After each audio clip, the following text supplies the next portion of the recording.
Hey guys, welcome back to channel. कैसे हो आप सब? आई होप कि आप सब सेफ हो गए। और आज के 20 मिनट रिवीजन सीरीज क्लास 12 में हम जो चैप्टर करने जा रहे हैं वो करने जा रहे हैं alcohol, phenols and ethers organic chapter का second chapter haloalkanes and haloarenes already डाल चुका हूं। तो ये चैप्टर अब आपके लिए मैं लेके आया हूं। अगर आपको इसके नोट्स को एक्सेस करना है तो आप यहाँ पे हमारा इंग्लिश वर्ड ऐप डाउनलोड कर सकते हो फॉर एंड्रॉइड यूजर्स। वहां जाके आप कोर्सेज वाले सेक्शन में चले जाना और केमिस्ट्री क्लास 12 नोट्स पे चले जाना। वो पूरा जो प्रोसेस है वो डिस्क्रिप्शन में दिया हुआ है विद द ऐप लिंक, जो कि आप जाके डाउनलोड कर लो English word app Play Store से। बाकी आईफोन यूजर्स के लिए आप हमारी वेबसाइट पे जा सकते हो www.engword.co.in। वहां पे भी जाके आप कोर्सेज में जाके नोट्स को एक्सेस कर सकते हो। सो एंड्रॉइड यूजर्स के लिए ऐप है और बाकी आईफोन यूजर्स के लिए वेबसाइट भी है। आप जाके दोनों जगह आप जाके नोट्स को एक्सेस कर सकते हो। इंग्लिश वर्ड के टेलीग्राम चैनल को सब्सक्राइब करना ना भूलें, क्योंकि वहां पे मैं डेली अपडेट्स डालता रहता हूँ चैनल से रिलेटेड कि भाई क्या आपकी अपडेट्स आती जा रही है। इंग्लिश वर्ड के ऑफिशियल इंस्टाग्राम को जाके फॉलो करें और साथ साथ मेरे इंस्टाग्राम को भी आप फॉलो करें। उन दोनों के जो लिंक है वो डिस्क्रिप्शन में आपको दिए हुए हैं। So without any further due guys, इस वीडियो को शुरू करते हैं।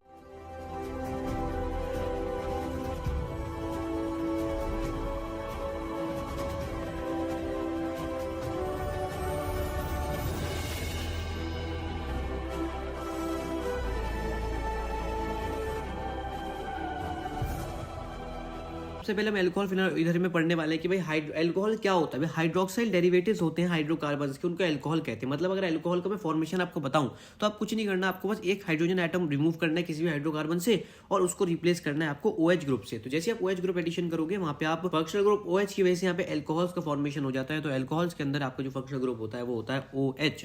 ठीक है, तो हाइड्रोकार्बन में से आपने H रिमूव किया और आपने यहाँ पे अल्कोहल्स का फॉर्मेशन कर दिया by replacing of OH। Alcohols की क्लासिफिकेशन की बात करूं तो मोनो, डाई, ट्राई, पॉलीहाइड्रिक होते हैं। अकॉर्डिंग टू किस चीज पे डिपेंड कर रहे हो कि आपके इसके अंदर आपके 1 2 3 आप कितने आपके OH ग्रुप से जितने आपके अटैच्ड हैं उस हिसाब से यहाँ पे मोनो, डाई, ट्राई, पॉलीहाइड्रिक के नाम से आप अल्कोहल्स को क्लासिफाई करते हो। Methods of preparation of alcohols हम पढ़ने वाले हैं। आपको पहले बता, तो यहाँ पे रिवीजन पर्पस से वीडियो तो मैं आप सब चीज कॉम्पैक्ट में करने की कोशिश करूंगा और आपके सामने प्रेजेंट करने की कोशिश करूंगा जिससे आप उसको अच्छे से लर्न कर सको एक बार में। और मैकेनिज्म वगैरह आप अलग से आप कर सकते हो। अगर आपको मैकेनिज्म में जाना है तो आप उसके लिए आप बुक्स को रिफर कर सकते हो। बहुत बड़ी बड़ी वीडियोज होती है, उनको अगर देखना चाहो तो देख लो। पर यहाँ पे सिर्फ रिवीजन पर्पस पे बात हो रही है तो डेफिनेटली मैं आपको मेथड्स ऑफ प्रिपरेशन बताऊंगा। और देख सकते हो यहाँ पे एक प्यारा सा आपके लिए फ्लो चार्ट बनाया गया है एंड इसमें आपको सब चीज एडिशन करी गई है जिससे आप समझ सको कि भाई कैसे आपका अल्कोहल का फॉर्मेशन हो रहा है। एल्कीन से आपके अल्कोहल का फॉर्मेशन होता है मार्कोनिकोव एडिशन की वजह से। यहाँ पे एल्कीन्स पे जाके यहाँ पे आपका H ग्रुप यहाँ पे लग जाएगा डेफिनेटली और यहाँ पे अल्कोहल का फॉर्मेशन हो जाएगा दो जब अलग अलग पार्ट्स में टूटेगा। सिमिलरली यहाँ पे एंटी मार्कोनिकोव रूल भी लगा सकते हो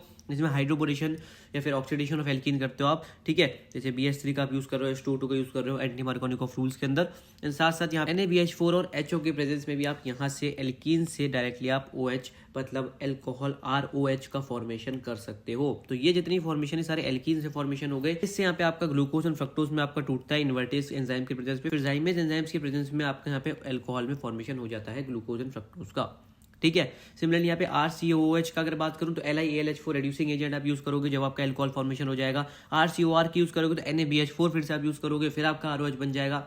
H2 और PD जो RCHO है आपका यहाँ पे PD आपको यूज करना है एज अ कैटलिस्ट और फिर H2 के प्रेजेंस में आप यूज करोगे RCHO को आप कन्वर्ट करवा दोगे अल्कोहल के अंदर। और फिर आप यहाँ पे H2 and then again catalyst आप यूज करोगे RCOR, तो वो भी आपका अल्कोहल में कन्वर्ट हो जाएगा। तो ये एक तरीके से आपको मैंने बहुत कॉम्पैक्ट साइज में दे रखा है कि भाई मेथड्स ऑफ प्रिपरेशन क्या है, अलग अलग याद करने की जरूरत है नहीं। सबको मैं ओवरव्यू दे रहा हूँ कि भाई किससे क्या बनता है, जो कि आप डायरेक्टली क्वेश्चन सॉल्व कर सको। तो एल्कीन्स के मैंने आपको प्रोसेस बता दिए, आपको यहाँ से मैंने बता दिए, वो मैंने आपको बता दिया। सारे रिएजेंट्स यहाँ दे रखे हैं। रिएजेंट्स आपको ऑब्वियस सी बात है आपको याद करने पड़ेंगे। जब तक इसको याद नहीं करोगे तो आप नहीं समझ पाओगे। एंड जितने ज्यादा क्वेश्चन प्रैक्टिस करोगे उतना ज्यादा आपको यहाँ पे हेल्प मिल रही होगी, क्योंकि उसी से आपको यहाँ पे आपके आगे क्वेश्चन सॉल्व होंगे, आपको याद हो जाएंगे चीज की। अच्छा, इसमें ये वाला रिएजेंट यूज हो रहा है, ओ इसमें आप LiALH4 यूज करते हो जब RCOH को कर रहे हो। NaBH4, H2 कौन सा कैटलिस्ट PD यूज करते हो। ठीक है, इस टाइप के आप यूज कर सकते हो। बस भाई RMGX के साथ तो कुछ नहीं करना होता। RMGX अगर होता है, जब भी आपका RMGX प्रेजेंट होता है तो यहाँ पे HOH की प्रेजेंस में कुछ नहीं होता, आगे वाला चीज हट जाता है और सीधा OH आ जाता है उसकी जगह। MGX पूरा हट जाता है और OH का यहाँ पे रिप्लेसमेंट हो जाता है और ROH का फॉर्मेशन हो जाता है। देख सकते हो RMGX यहाँ पे HOH की प्रेजेंस में आप देख सकते हो डायरेक्टली आपका ROH का फॉर्मेशन हो रहा है। ऐसे हर एक केस में आपको यही देखने को मिल रहा है, MGX यहाँ पे रिप्लेस होकर सीधा OH लग जाता है और ROH का फॉर्मेशन हो जाता है। आई होप कि तुम्हें ये चीज समझ में आ रही हो। यही बेसिकली यही मेन मेथड्स ऑफ प्रिपरेशन है, तुम्हें समझ में आ गए होंगे। अगर तुम स्ट्रक्चर्स की बात करो तो मैं केमिकल बॉन्डिंग में सारी टाइप की हाइब्रिडाइजेशन समझा चुका हूं, तो वहां से तुम हाइब्रिडाइजेशन जाके पढ़ सकते हो। अल्कोहल्स के अंदर जो OH ग्रुप का ऑक्सीजन एटम होता है वो sp3 हाइब्रिडाइज्ड कार्बन के साथ अटैच होता है बाय सिग्मा बॉन्ड। तो ये पता होना चाहिए कि जो OH ग्रुप होता है वो किस कार्बन से अटैच होता है, वो उसकी जो हाइब्रिडेशन होती है उस कार्बन की वो sp3 होती है और सिग्मा बॉन्ड के थ्रू यहाँ पे अटैचमेंट हो रही होती है। होती है, ठीक है। तो यहाँ पे ऑक्सीजन के पास अनशेयर्ड पेयर ऑफ इलेक्ट्रॉन्स होते हैं, तो उसी वजह से यहाँ पे रिपल्शन हो रही होती है। तो आप देख सकते हैं मिथेनॉल का आपको स्ट्रक्चर देखने को मिल सकता है और एंगल आप देख सकते हो 108.9 डिग्री यहाँ पे बन रहा है CH3OH के बीच के अंदर। और यहाँ पे देख सकते हो दोनों की जो बॉन्ड लेंथ है वो भी डिफरेंट है दोनों बॉन्ड्स की।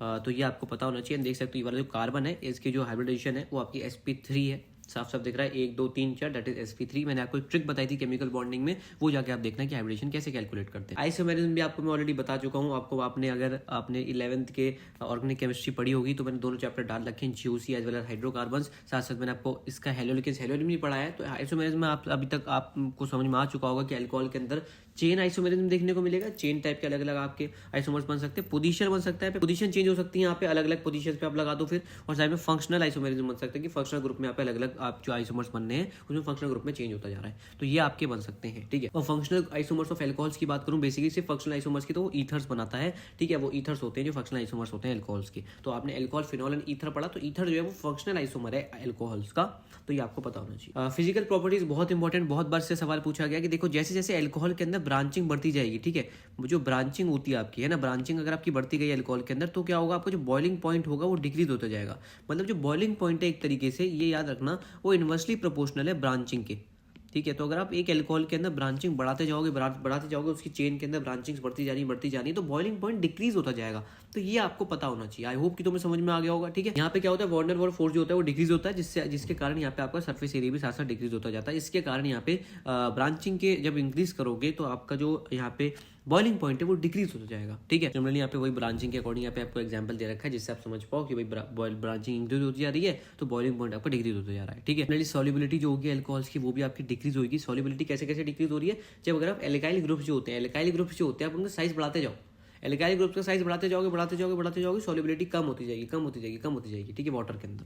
तो ये बहुत ही बेसिक सी बात है, कोई दिक्कत नहीं। बस जो ब्रांचिंग वाला सिस्टम है ना, boiling point inversely proportional to branching, वो याद रखना। तो जब भी आपसे क्वेश्चन पूछा जाए, क्या क्वेश्चन पूछा जाएगा, आपको यहाँ पे कंपाउंड दे रखे होंगे, आपको यहाँ पे आपको कंपाउंड दे रखे होंगे, कुछ नहीं करना, आपको पहले उनका स्ट्रक्चर बना लेना है। स्ट्रक्चर बनाने के बाद आपको देखना है किसमें सबसे ज्यादा ब्रांचिंग है, उसके बाद पूछेगा कि आप इनको बॉइलिंग पॉइंट में अरेंज करो, तो देख लो जिसकी सबसे ज्यादा ब्रांचिंग है उसका सबसे कम बॉइलिंग पॉइंट होगा और आप फिर सीक्वेंस बना सकते हो। नीट में बहुत क्वेश्चन पूछेंगे और जेईई में भी। इलेक्ट्रोफाइल्स और न्यूक्लियोफाइल्स के बारे में ऑलरेडी मैं आपको पढ़ा चुका हूँ। तो देखो ये चैप्टर देखो अब जैसे ऑर्गेनिक में पढ़ते जाओगे, इसलिए आपको कहते हैं कि अगर डायरेक्टली आगे वाले चैप्टर पर जंप करोगे तो आपको आगे वाला चैप्टर नहीं समझ में आएगा, क्योंकि अगर आपने पीछे वाला चैप्टर नहीं पढ़ा होगा, पीछे वाले चैप्टर में कोई इलेक्ट्रोफाइल्स न्यूक्लियोफाइल्स सब बता रखा है मैंने, है ना। तो भाई ऑर्गेनिक केमिस्ट्री जो मैंने अभी तक 3 लेक्चर डाले 11th और 12th दोनों मिला के, तो दोनों एक बार देख लो, जब भी आपको आगे वाले चैप्टर्स आने वाले समझ में आएंगे। एल्कोहल फिनॉल ईथर समझ लोगे तो उसके आगे भी आपको कुछ और समझ में आएगा जो अगला चैप्टर हम लेंगे, ना। अगर ये वाला नहीं पढ़ोगे तो वो भी थोड़ा कम समझ में आएगा, ठीक है। तो भाई एल्कोहल जो होते हैं वो न्यूक्लियोफाइल्स की तरह भी एक्ट करते हैं, पर जो प्रोटोनेटेड एल्कोहल्स होते हैं जिसमें प्रोटॉन का एडिशन होता है, तो प्रोटोनेटेड एल्कोहल्स होते हैं जो उसके अंदर इलेक्ट्रोफाइल्स की तरह भी एक्ट कर सकते हैं। तो न्यूक्लियोफाइल्स इलेक्ट्रोफाइल दोनों तरीके से एक्ट करता है एल्कोहल, बट एल्कोहल्स नॉर्मल वाले आपके न्यूक्लियोफाइल्स होंगे। न्यूक्लियोफाइल्स मतलब क्या होता है, नेगेटिव होता है कि पॉजिटिव होता है, एक तरीके से नेगेटिव होता है। इलेक्ट्रोफाइल्स मतलब पॉजिटिव होता है। तो प्रोटोनेटेड इलेक्ट्रॉन्स जो होते हैं वो इलेक्ट्रोफाइल्स की तरह एक्ट करते हैं। बाकी कॉन्जुगेट एसिड बेस का कंसेप्ट भी मैंने आपको बताया था, केमिकल बॉन्डिंग के अंदर बताया था मैंने कॉन्जुगेट एसिड बेस का कंसेप्ट। तो उसमें भी कोई बड़ी बात है नहीं कि यहाँ पे ब्रोंस्टेड एसिड किस तरह काम करते हैं हमारे एल्कोहल्स। अगर आप उनको किसके साथ रिएक्ट करा रहे हो, उन टाइप के बेसिस के साथ रिएक्ट करा रहे हो जो उससे स्ट्रॉन्गर है। जो एल्कोहल्स के एल्कोक्साइड, अगर आप उसको किसी ऐसे स्ट्रॉन्गर बेस के साथ रिएक्ट करा रहे हो तो वहाँ पे अल्कोहल जो वो एसिड की तरह काम करते हैं, ब्रोंस्टेड एसिड। तो देख सकते हैं यहाँ पे conjugate acid and conjugate base का फॉर्मेशन हो रहा है। तो इतनी कोई बड़ी बात नहीं है, बस याद होना चाहिए कॉन्जुगेट एसिड फॉर्मेशन हो रहा है, और जो एल्कोहल्स होते हैं इस केस में ब्रोंस्टेड एसिड्स की तरह बिहेव करते हैं। तो यहाँ पे एसिडिक कैरेक्टर होता है एल्कोहल्स का, वो किस तरीके से डिटरमाइन करते हैं आपको पता है। एल्कोहल्स के अंदर जो यहाँ पे फंक्शनल ग्रुप होता है वो OH ग्रुप होता है।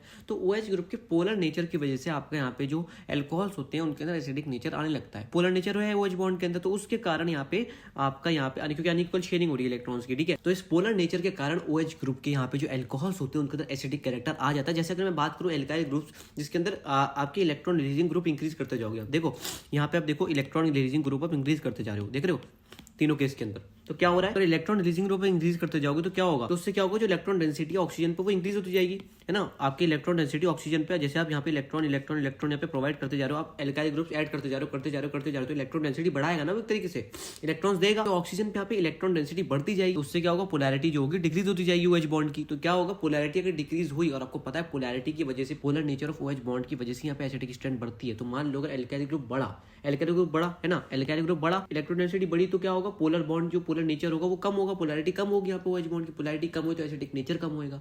तो मतलब एल्काइल ग्रुप बढ़ा रहे होगे तो एसिडिक स्ट्रेंथ कम होती जाएगी। देख सकते हो एल्काइल ग्रुप में एक है, यहाँ 2 हुए तो फिर कम हो गई, और यहाँ पे 3 है तो यहाँ पे ज्यादा और कम हो गई, है ना। तो डिक्रीजिंग नेचर यहाँ पे एसिडिक स्ट्रेंथ का, ठीक है। यहाँ पे अगर HX के साथ रिएक्शन हो रहा है एनहाइड्रस ZnCl2 की प्रेजेंस में, तो डायरेक्टली OH रिप्लेस हो जाता है हमारा X से, है ना, और यहाँ पे H2 का फॉर्मेशन हो जाता है और RX का फॉर्मेशन हो जाता है। आई होप की चीज समझ में आ गई। और ऑर्डर ऑफ रिएक्टिविटी कैसे आपकी HI HBr HCl HF की, मतलब अगर इनके प्रेजेंस में होगा तो रिएक्टिव सबसे ज्यादा HI होता है, फिर HBr, फिर HCl, फिर HF। तो आप HX की जगह HI HBr HCl HF use कर सकते हो, बट ऑर्डर ऑफ रिएक्टिविटी कुछ इस प्रकार से है। एनहाइड्रस ZnCl2 का इस्तेमाल करते हुए बात याद रखना। सिमिलरली यहाँ पे ऑर्डर ऑफ रिएक्टिविटी की बात करूँ तो टर्शियरी अल्कोहल, फिर सेकेंडरी और फिर प्राइमरी सबसे ज्यादा रिएक्टिव टर्शियरी, ठीक है। ल्यूकास रिएजेंट पे बहुत क्वेश्चन आता है कि भाई ल्यूकास रिएजेंट किस चीज से बना होता है, तो वो पता होना चाहिए भाई। कंसंट्रेटेड HCl, है ना, और एनहाइड्रस ZnCl2 का इस्तेमाल करो तो आपको ल्यूकास रिएजेंट उनको मिल गया, आप ल्यूकास रिएजेंट बोलते हो। तो concentrated HCl plus anhydrous ZnCl2 मिलकर ल्यूकास रिएजेंट का फॉर्मेशन करता है, ठीक है। देखिए आपके पास मैंने एक और फ्लो चार्ट दे रखा है। ये जब फ्लो चार्ट आ जाता है तो ज़्यादा कुछ समझाने की जरूरत नहीं होती कि सारी चीज़ में ऑलरेडी लिखी हुई है और आपको ये लर्न करने की कोशिश करनी है, ठीक है। जितनी बार ज़्यादा क्वेश्चन आप सॉल्व करोगे उतना ही आपको समझ में आ रहा होगा। देखो जैसे यहाँ पे आप एल्कोहल को, ये देखो HX और ZnCl2 जैसे ZnX2 की प्रेजेंस में कर रहे हो, यहाँ पे RX बनना है, ल्यूकास टेस्ट डिस्टिंग्विश यहाँ पे होता है, फर्स्ट प्राइमरी सेकेंडरी और टर्शियरी एल्कोहल को आप देखते हो, ठीक है। तो ये उसी तरीके का एक सवाल है जो कि मैंने आपको अभी बताया था। तो यहाँ पे HX के साथ रिएक्शन तो आपको ऑलरेडी बता चुका हूँ। सिमिलरली अगर आप PCl3 देखो, PCl3 वाले एरो पे जाओ तो PCl3 या फिर PCl5 या फिर SOCl2, इन तीनों रिएजेंट्स का इस्तेमाल करोगे तो RCl का फॉर्मेशन हो जाएगा, है ना। मतलब आपको तो आप हाईलाइट वही ले रहे हो, ठीक है। जैसे PCl3 PCl5 तो SOCl2, इनमें आप करोगे तो अब RCl का फॉर्मेशन हो जाता है। आई होप की चीज समझ में आ गई होगी। पायरिडीन, है ना, और SOCl2, फिर SOCl2 आया, फिर देखो RCl का फॉर्मेशन हो रहा है। यहाँ पे alcohol do not react at room temperature, यहाँ पे अल्कोहल जो होता है जो आपके टेम्परेचर रूम टेम्परेचर रिएक्ट नहीं करते।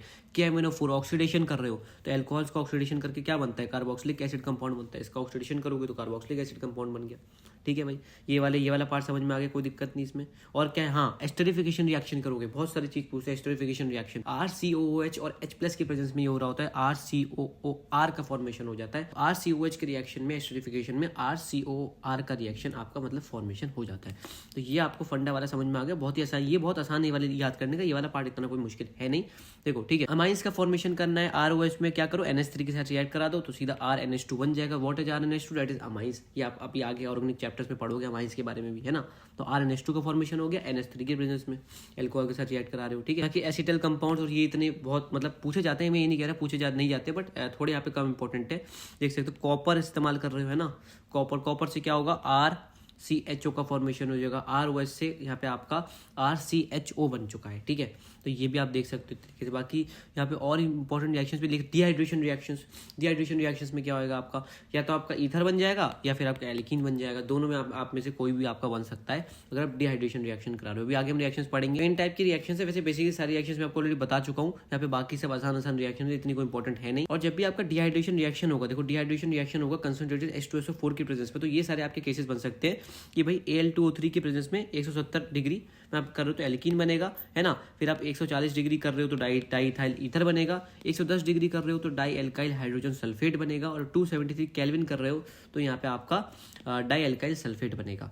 तो ये आपके कुछ चीज़ें हैं जो कि आपसे इससे रिलेटेड हैं सारी चीज़ें, कि भाई कितने टेम्परेचर पे कौन कौन से कंपाउंड्स बनने। तो डायरेक्टली कभी कोई सवाल पूछ लेता है तो कंफ्यूज हो जाते हैं लोग, कभी एल्कीन डाईइथाइल ईथर लिख के आते हैं, इन दोनों चीज़ को भूल जाते हैं। तो इन दोनों की एक बार चीज़ को चेकआउट करना, होपफुली समझ में आ गया। हम कमर्शियली इंपॉर्टेंट एल्कोहल रिएक्शंस के बारे में बात करते हैं, जैसे मिथेनॉल, है ना। इसको हम कहते हैं वुड स्पिरिट, ठीक है, इसको कहते हैं वुड स्पिरिट। तो क्या करो, कार्बन डाइऑक्साइड हाइड्रोजन को ऐड करो, ये आपका पूरा बड़ा सा रिएजेंट है ZnOCrO3, है ना। और आपको यहाँ पे टेम्परेचर और आपका प्रेशर दे रखा है, इतना इंपॉर्टेंट है नहीं, टेम्परेचर प्रेशर याद करना चाहो तो कर लो, बट इतना है इंपॉर्टेंट है नहीं, ठीक है। तो यहाँ पे आपका सीधा मिथेनॉल का फॉर्मेशन हो जाता है, जिसको हम वुड स्पिरिट कहते हैं। जैसे इथेनॉल का फॉर्मेशन करवाना है, अगर आपको इथेनॉल का फॉर्मेशन भी आपको मैंने ऑलरेडी बता रखा है। ये सारे स्टेप्स इथेनॉल की फॉर्मेशन में स्टेप बाय स्टेप आप चलोगे, लास्ट में आपका इथेनॉल का फॉर्मेशन हो जाता है, ये रहा, है ना। बाकी पढ़ना चाहो तो पढ़ सकते हो, पहले जाइमेज, फिर डाइस्टेज, फिर माल्टेज, फिर जाइमेज, इन सब का आपका होता है।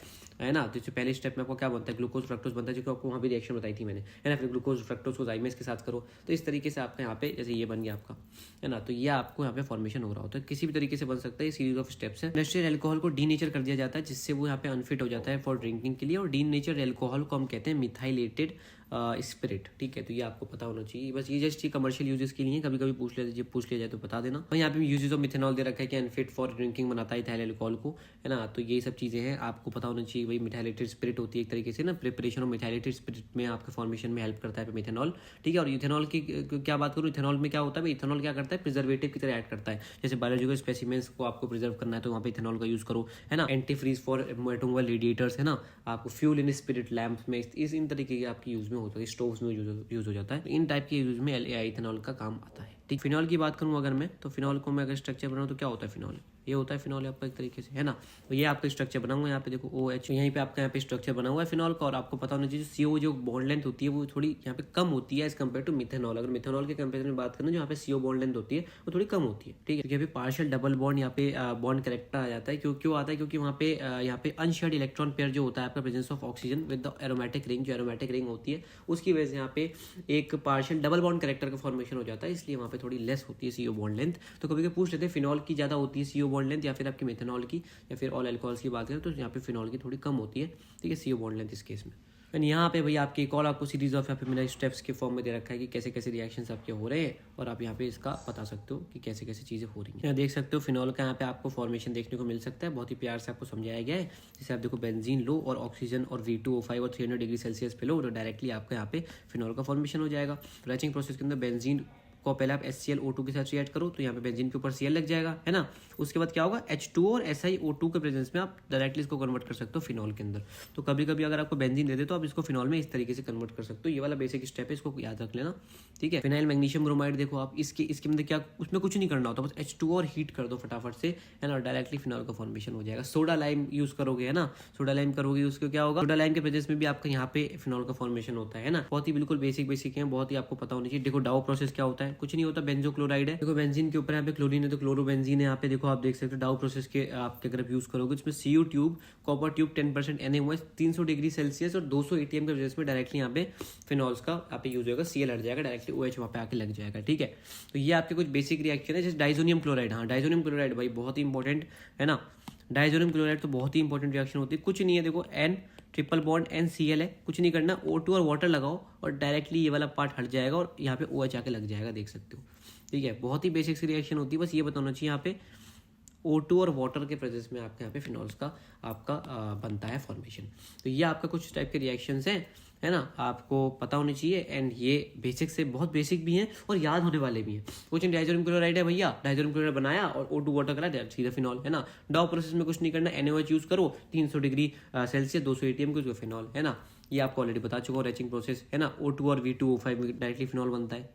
इस टाइप के आपके क्वेश्चन हैं और आपको ये याद करने हैं। मैं आपको प्रीफर करूंगा जितनी बार आप इस फ्लो चार्ट को या बना के देख लोगे आपको बहुत सी चीज़ याद हो जाएंगी। फिनॉल्स की फिजिकल प्रॉपर्टीज की बात करें तो फिनॉल्स में हायर बॉइलिंग पॉइंट होता है, अगर मैं हेलोइंस के कंपेरिजन में बात करूँ या फिर ईथर की बात करूँ, अगर उनका सेम मॉलिक्यूलर वेट अगर उन दोनों का हो तो या फिर फिनॉल्स का हाई बॉइलिंग पॉइंट होता है, क्योंकि यहाँ पे इंटर मॉलिक्यूलर हाइड्रोजन बॉन्ड का फॉर्मेशन होगा, जिसके कारण यहाँ पे जो उनका बॉइलिंग पॉइंट है वो बढ़ जाता है। हाइड्रोकार्बन पार्ट इंक्रीज होगा, साइज बढ़ेगा। अगर हाइड्रोकार्बन वाला पार्ट को मैं इंक्रीज करता जाऊंगा, साइज बढ़ता जाएगा, साइज बढ़ेगा तो सॉल्युबिलिटी भी यहाँ पे कम होती जाएगी, सॉल्युबिलिटी कम होगी साइज बढ़ने पे, है ना। एसिडिक नेचर की बात करूं तो केमिकल प्रॉपर्टीज के अंदर आ जाता है कि अल्कोहल एंड फिनॉल दोनों यहाँ पे एक्टिव मेटल के साथ रिएक्ट करने लगते हैं, जैसे सोडियम, पोटेशियम, एल्यूमिनियम की तरह रिएक्ट करेंगे और हाइड्रोजन गैस का लिबरेशन करेंगे। बचपन से पढ़ते आ रहे हैं कि अल्कोहल Na, एक यहाँ पे मैं बात करूँ एक्टिव मेटल है Na, तो उसके साथ रिएक्ट करें तो RONA और हाइड्रोजन, ये बहुत इंपॉर्टेंट है कि हाइड्रोजन गैस का यहाँ पे रिलीज होता जा रहा है। तो इन सब केसेस में आपका चाहे अल्कोहल हो चाहे फिनॉल हो, एक्टिव मेटल के साथ रिएक्ट करके हाइड्रोजन गैस का, हाइड्रोजन का यहाँ पे लिबरेशन हो रहा होगा, ठीक। वही बात है सेम जो इलेक्ट्रॉन रिलीजिंग ग्रुप है, यहाँ पे इलेक्ट्रॉन रिलीजिंग ग्रुप है, और जैसे एल्काइल ग्रुप है ना, तो वो आपको ऑलरेडी बताया था कि वो इलेक्ट्रॉन डेंसिटी बढ़ाएंगे ऑक्सीजन पे, उससे क्या होगा, पोलैरिटी डिक्रीज होगी, जिससे क्या होगा, एसिडिक स्ट्रेंथ भी डिक्रीज होगी। तो वही यहाँ पे एसिडिक स्ट्रेंथ दे रखी है, ठीक है। जैसे जैसे आपका यहाँ पे एल्काइल ग्रुप बढ़ता जा रहा है, तो R3 हो गया, यहाँ पे R2, यहाँ पे R है, तो आपकी एसिडिक स्ट्रेंथ यहाँ पे कम होती जा रही है। तो ये आपका एक एसिडिक स्ट्रेंथ का सीक्वेंस। एंड यहाँ पे रिलेटिव एसिडिक स्ट्रेंथ दे रखी है। कभी कभी पूछ लेते, देखो सबसे ज़्यादा कार्बोक्सिलिक एसिड की होती है, फिर कार्बोनिक की होती है, फिर फिनॉल की होती है, फिर मिथाइल अल्कोहल की होती है, फिर वाटर और फिर अदर अल्कोहल्स आते हैं, ठीक है। ये आपके एसिडिक स्ट्रेंथ है। सबसे ज़्यादा कार्बोक्सिलिक एसिड COOH, फिर कार्बोनिक एसिड, फिर फिनॉल OH लगा दिया बेंजीन के ऊपर, फिर मिथाइल अल्कोहल, फिर वाटर और फिर अदर अल्कोहल्स, ठीक है। तो ये आपको पता होनी चाहिए। अभी तक आपने कार्बोक्सिलिक एसिड और फिनॉल्स पढ़ा है और मिथाइल अल्कोहल पढ़ लिया, वाटर भी आपको पता है, तो ये आपको बेसिक कार्बोनिक एसिड तो पता ही है अपने को, है ना। तो ये आपकी बेसिक आपके रिलेटिव एसिड की स्ट्रेंथ है। तो यहाँ पे हमने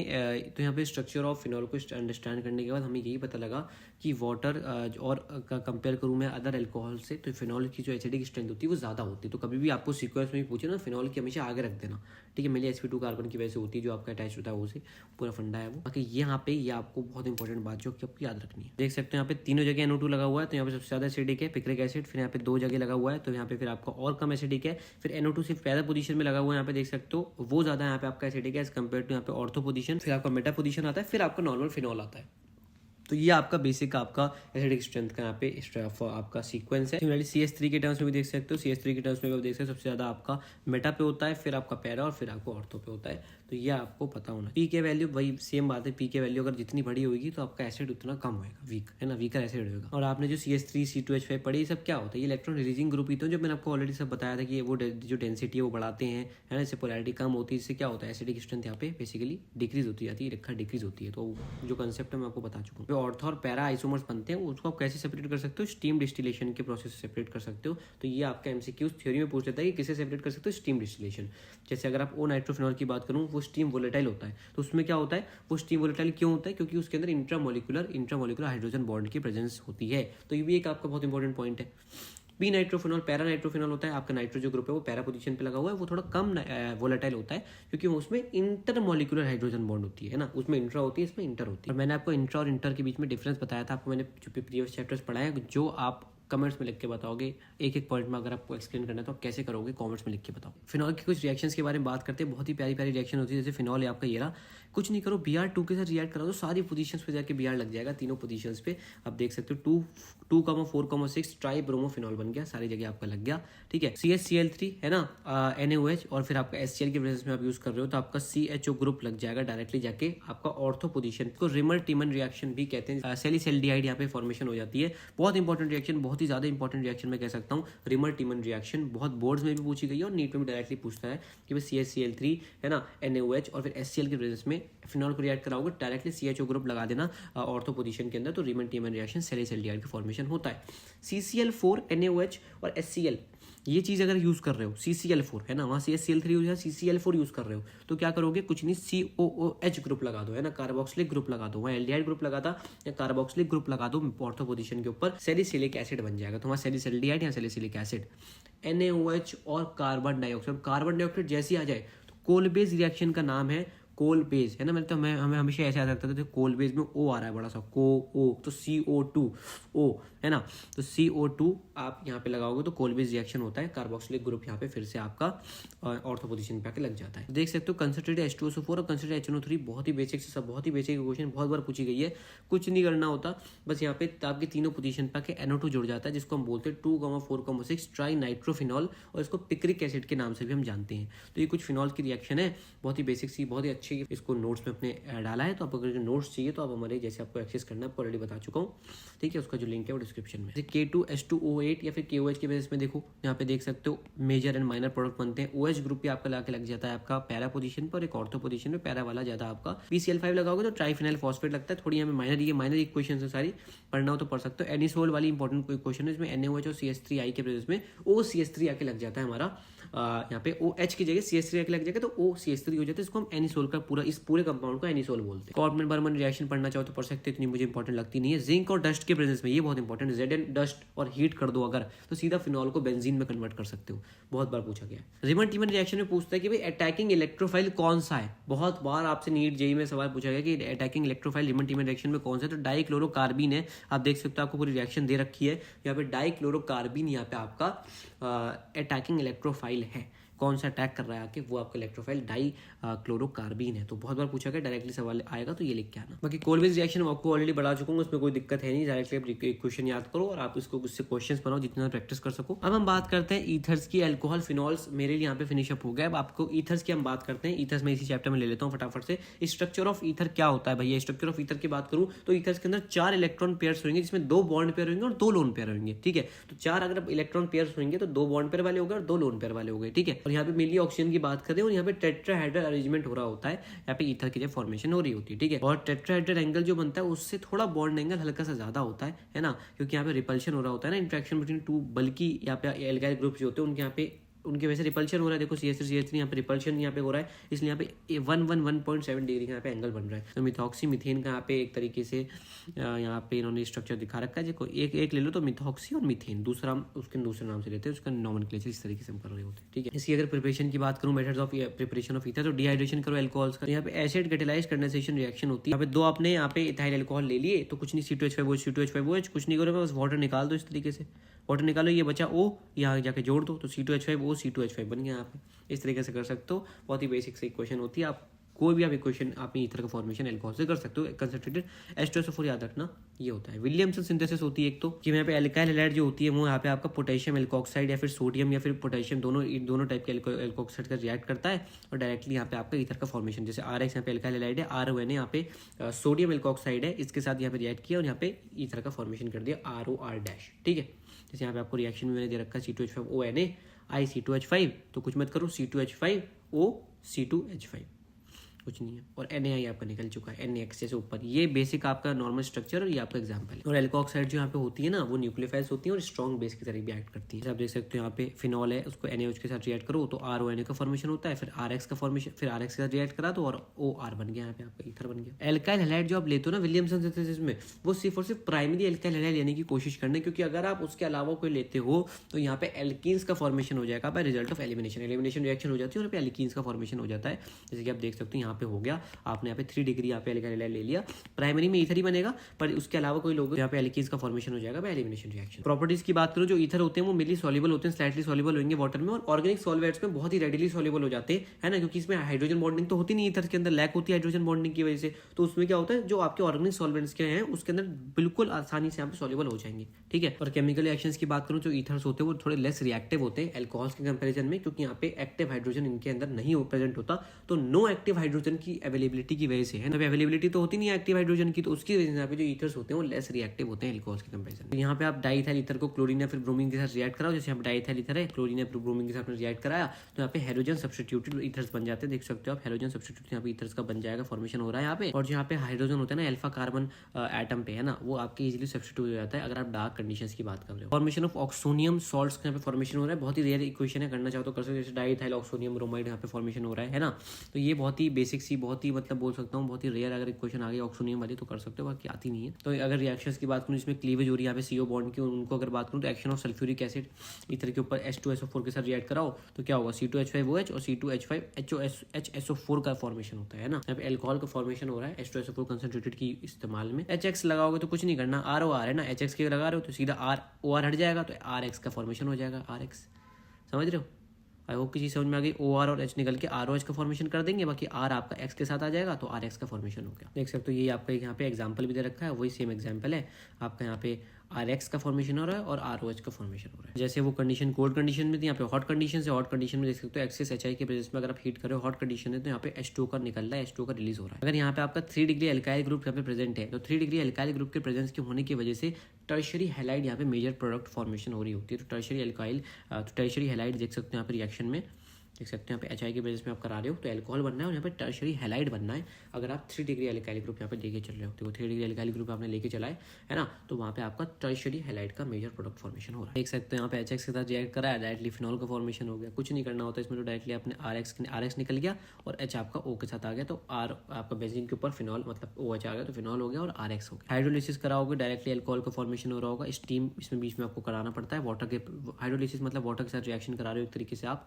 और यहाँ पे एल्कोहल का फॉर्मेशन हो रहा है आपका। PCl5 के साथ रिएक्शन कराओगे तो क्या होगा आपका RCl RX की फॉर्मेशन हो रही होगी, वही बात है आपकी तरीके से ना, और साथ में POCl3 निकलेगा, तो ये याद रखना POCl3 निकलता है और RX की फॉर्मेशन हो रही होती है, ठीक है। तो यहाँ पे ईथर लो और PCl5 लो, ठीक है, तो यहाँ पे C2H5Cl आपका निकल गया इस एग्जाम्पल के हेल्प से। ऑक्सीडेशन करा रहे होते तो कुछ ऑक्सीडेशन तो कोई यहाँ पे झंझट है नहीं, ईथर पहले यहाँ पे आपका एल्डिहाइड में कन्वर्ट हो रहा होता है, फिर एल्डिहाइड आपका यहाँ पे कार्बोक्सिलिक एसिड में कन्वर्ट हो रहा होता है, और K2Cr2O7 यहाँ पे आप ऑक्सीडाइजिंग रिएजेंट ले। ऑक्सीडाइजिंग रिएजेंट और रिड्यूसिंग जो इक्वेशंस होती है वो तो बहुत ही आसान होती है, उसमें तो कुछ करना ही नहीं होता। देख सकते हो डिहाइड्रेशन रिएक्शन से तो एल्कीन्स के फॉर्मेशन होगा डायरेक्टली, है ना। C2H5O C2H5 ईथर लिया, Al2O3 और 360 डिग्री सेल्सियस लिया, डायरेक्टली एल्कीन्स का फॉर्मेशन हो गया। तो जितनी बार इन इक्वेशन को लिखने की कोशिश करोगे ना, उतना आपको बेनिफिट मिलेगा, और उतना आप न्यूमेरिकल्स भी आप सॉल्व करोगे ना, आपको पता लगता रहेगा। तो बेसिकली अभी आपको बताऊंगा कि आपको कैसे यहाँ पे अप्रोच करना है इन क्वेश्चंस के लिए। देख सकते हो नाइट्रेशन रिएक्शन देख लो, लास्ट यहाँ पे बिल्कुल हम चैप्टर के चल रहे हैं। H2SO4 HNO3 लगाओ, तो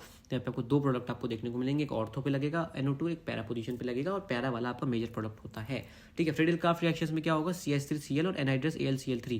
भाई बहुत इंपॉर्टेंट रिएक्शन है फ्रीडल-क्राफ्ट रिएक्शन, ये बिल्कुल लास्ट में आती है, तो इसलिए इसको छोड़ मत देना गलती से। तो क्या होता है, आपने यहाँ पे आपने ईथर लिया एक तरीके से, और यहाँ पे CH3Cl और एनहाइड्रस AlCl3 के प्रेजेंस में आप क्या करो, CH3 आके आपके जुड़ जाएगा आपका ऑर्थो एंड पैरा पोजीशन पे, एंड वही आपका मेजर प्रोडक्ट पैरा वाला हो जाएगा, ठीक है। तो ये आपका लास्ट आपकी कुछ रिएक्शंस थी नाइट्रेशन और फ्रीडल-क्राफ्ट रिएक्शन। आई होप कि आपको चैप्टर समझ में आ गया अच्छे से। एंड आपको बता दूं, आपको उसके अगर क्वेश्चन सॉल्व करने हैं ना, तो फटाफट एनसीईआरटी अपनी उठा लेना, एनसीईआरटी उठा लेना, उसके बैक क्वेश्चन, उसके एग्जाम्पल्स, बस ये कर लो पहले अच्छे से, उसके बाद PYQs लगा लो।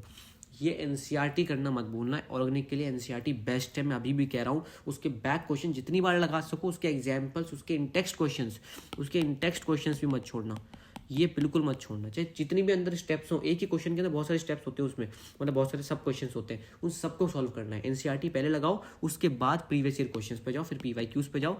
ये आपका चैप्टर आपकी ऑर्गेनिक और स्ट्रॉन्ग करेगा, ठीक है।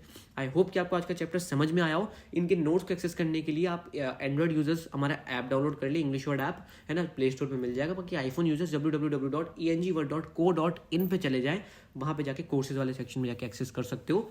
तो ये आपका पूरा प्रोसीजर है। बाकी जो अगर आपको इंग्लिश में अच्छे से प्रोसीजर समझना है, तो वो आपको पूरे स्टेप बाय स्टेप प्रोसीजर समझने के लिए आप डिस्क्रिप्शन चेक कर सकते हो, वहाँ पे मैंने डाल रखा है। इंग्लिश वर्ड के टेलीग्राम चैनल को आप सब्सक्राइब करना ना भूलें, वहाँ डेली अपडेट्स डालता रहता हूँ कि कौन सी वीडियो आने वाली है, आज की क्या अपडेट्स होने वाले हैं चैनल से रिलेटेड।